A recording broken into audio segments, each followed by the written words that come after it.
Môj príspevok bude asi trošku iný ako väčšina z nich. To už asi vyplýva z toho, že sa venujem oľašským Rómom, čo je trošičku iná téma, aj keď je to stále o Rómoch. Nevenujem sa priamo digitalizácii, takže to budú naozaj skôr také myšlienky, ktoré sa mi spájajú s oľašskými Rómami, s mojou prácou. Skôr to bude o dokumentovaní kultúry ako takej. A tak ako napovedá názov, tak budem sa snažiť zodpovedať, aký význam vidím v tom dokumentovaní kultúry oľašských Rómov, aké sú limity v tejto práci a na záver sa dúfam, že dostaneme aj k nejakej vízii.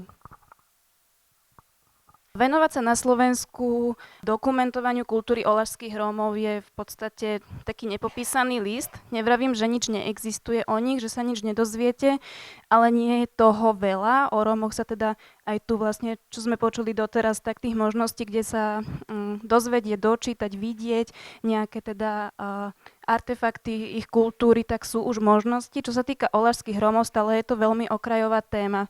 Na jednu stranu je to fajn, má to aj svoje výhody, do čohokoľvek sa pustíte, tak prinášate niečo nové, ale teda tie začiatky sú o to pomerne teda ťažšie, že sa nemáte veľmi o čo oprieť. A ak sa aj dozviete niečo o oľašských Rómoch, tak treba dávať pozor na to, že tie informácie bývajú niekedy skreslené, či už teda sú stereotypné, romantizujúce, alebo to častokrát pomiešané s tými, ktoré sa dozvedáte o Rómoch, tzv. Rumungrov, a nie je to vždy akoby presne popísané, že o akých Rómoch sa vlastne bavíme. Ako príklad som tu uviedla, to je tiež, čo sa dočítate akoby v odbornom texte. Môže to zdať ako taká maličkosť, že náušnice, je to teda text o odeve oľašských Rómoch, sú preložené ako čeňa.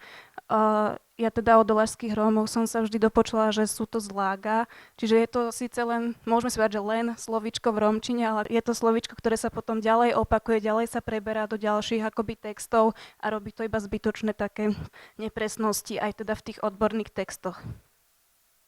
A to som teda načrtla odborné. Už teda iná situácia, keď si pozriete, aký je mediálny obraz o oľašských Rómoch. Zase častokrát vôbec nie je spomínané, že ide o oľašákoch, čiže sa dozvedáte o tom, že bola nejaká oslava, kde teda boli kilá jedla, kilá zlata, neviem čo všetkého a ľudia si to automaticky spájajú s Rómami z osád. Čo je samozrejme nie je pravda, zase to vytvára ďalšie stereotypy, predsudky a nejaké také zlé nálady v spoločnosti. Takže aj tu som chcela poukázať, že to dokumentovanie tej kultúry Rómov je veľmi dôležité a je dôležité hovoriť, o akých Rómoch sa bavíme. Ten význam teda vidím naozaj v tom, že je teda dôležité poukazovať na rozdiely medzi Rómami, medzi jednotlivými komunitami, ale teda aj medzi tými subetnickými skupinami Rómov. Uvedomujú si to aj samotní Rómovia a veľmi na to dbajú. Ja vám poviem taký príklad z minulého týždňa, ktorý sa mi stal. Je to možno také aj vtipné, ale tiež to o niečom svedčí. Mne volali minulý týždeň tzv. MOPS, čiže miestne občianske poriadkové služby v Nitre, kde sú teda všetci 4 členovia oľašskí Rómovia a zhrozene mi telefonoval jeden: počúvaj, čo sa stalo. Ježe, čo zase sa deje, čo bude treba riešiť. A trebalo riešiť to, že o nich napísali článok a médiá použili fotku Rumungrov z východného Slovenska. A z toho boli oni absolútne pobúrení. Že teda konečne sa niečo píše o nás, čo sme my dokázali, čo robíme, aj tak tam použijú fotku niekoho iného. Takže Rómovia to vnímajú samotní, všímajú si to a nie je im to úplne ľahostajné. Druhá vec, prečo si myslím, že je dôležité to uchovávanie kultúry aj v prostredí oľašských Rómoch, o nich teda si hovoríme, že síce si zachovávajú tie svoje zvyky, tradície, že sú takí akoby tradičnejší, ale aj tam dochádza k modernizácii a tie vlastne kultúrne aspekty, ktoré sme poznali v minulosti, akoby idú do úzadia. To som len vybrala zo svojich výskumov, keď sme sa bavili aj o naozaj takých veciach ako hudbe, tanci, tak aj toto môžete počuť v súčasnosti od oľašských Rómoch. Keď som sa ich pýtala na to, či spievajú ešte bez hudby, čo bolo kedysi normálne, keďže oľašskí Rómovia neboli muzikanti, tak povedia, že veď by nás vysmiali. Keď som sa pýtala dievčat, že teda dievčatá ma zvyknú učiť tance ich oľašské a povedia mi, však pozri si na YouTube video z Rumunska, že podľa toho sa učím teraz aj ja. Na čo sa hnevajú tí starší samozrejme.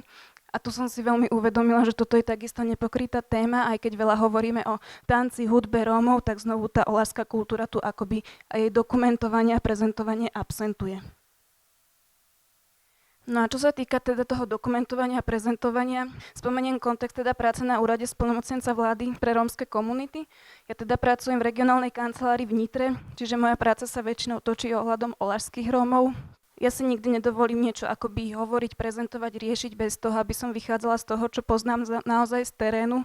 Takže pre mňa je absolútne kľúčové to, že som do tejto práce prichádzala ako etnologička, ako niekto, kto mal za sebou nejaké výskumy a teda najmä vzťahy s touto oľašskou komunitou a uvedomujeme si aj na úrade, najmä v poslednej dobe to, že naozaj je to iný región, sú tu iní Rómovia, treba pristupovať k ním odlišne s ohľadom na tieto špecifika. A čo sa týka takého digitálneho priestoru, tak jeden taký menší existuje aj teda na stránke Ministerstva vnútra v sekcii úradu splnomocnenca, tak tam nájdete ale teda iba publikácie.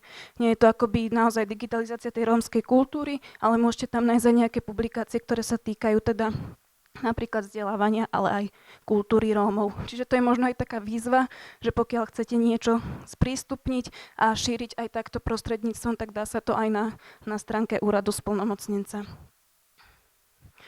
Myslím, že je to veľmi treba rozprávať o tom a prezentovať tú kultúru oľašských Rómov. Ja som si to naozaj naplno uvedomila až vo svojej práci, pretože nie je to iba o písaní nejakých záverečných prác, o nejakých odborných textoch o oľašských Rómoch, ale tieto informácie veľmi chýbajú napríklad učiteľom, polícii, komukoľvek, kto sa vlastne stretáva s oľašskými komunitami, tak vôbec nevie, čo má čakať. Nie je na to pripravený. A dochádza zase k dezinformáciám a rôznej frustrácii. Ja to vidím teraz napríklad v školách, kde som robila také akoby vzdelávačky, práve v školách, kde sú už v podstate čisto oľašskí Rómovia a tí učitelia a učiteľky vôbec neboli pripravení na to, že s akými deťmi vlastne pracujú. Nemali to odkiaľ vedieť. Oni sa to na vysokej škole nenaučia, nikto im to nepovie. Aj ten priestor, ktorý ponúkame ohľadom Rómov, rôzne publikácie, tak sú väčšinou cielené na Rómov tzv. Rumungrov. Učiteľky, keď sa snažia, donesú nejaký text v rómčine, ktorý by teda chceli ukázať deťom, tak oľašskí Rómovia ich samozrejme vysmejú, lebo oľašská rómčina je iná ako rómčina, ktorá je kodifikovaná. Takže tu dochádza naozaj zase k rôznym takým situáciám, ktoré nevedú vlastne k ničomu dobrému, iba k tomu, že sú frustrovaní ďalej. Takže naozaj hovoriť o tom a vytvoriť nejaký priestor, kde by ľudia dostali aj informácie o oľašských Rómoch je podľa mňa veľmi dôležitý a kľúčový. Čo sa týka nejakých limitov, človek musí byť veľmi citlivý na to, že čo vlastne publikuje, zdieľa, čo prezentuje o tých oľašských Rómoch. Oni jednak nie sú na to zvyknutí, že sa o nich píše, že sa o nich hovorí. Jednak sú považovaní za takých akoby uzavretých, to my často radi hovoríme, aj keď podľa mňa to je niekedy taká výhovorka, že sa nám nechce veľmi nejak s nimi niečo riešiť a vyvinúť trošku snahy sa medzi nich dostať. Dá sa to, ide to. Ale treba naozaj byť opatrný a dávať pozor, že čo dáme potom von. Treba byť veľmi citlivý pri tom a nezneužiť to, čo vám povedia. Takže naozaj, ak niečo robíte, ak niečo dávate von o oľašských Rómoch, tak to môže niesť aj určité rizika aj pre vás, pre tú druhú stranu. A na toto treba stále myslieť a dávať na to pozor.